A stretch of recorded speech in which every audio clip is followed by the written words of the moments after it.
Tarixdə kimyəvi silahın istifadə edildiyi ən böyük döyüş, ən böyük müharibə hansı müharibə olmuşdur?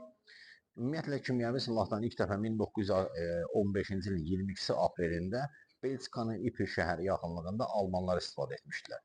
Onlar zarin qazını, xlor qazından istifadə edərək Belçika hərbiçilərinə qarşı bundan istifadə etmiş və həmin döyüşdə 1100 Belçika hərbiçisi zərər çəkmişdi. Ümumiyyətlə, bütün Birinci Dünya müharibəsi ərzində Almanların və ümumiyyətlə ingilislərin də tətbiq etdikləri kimyəvi qazlar üzərindən 100 min insana yaxın adam həlak olmuşdur.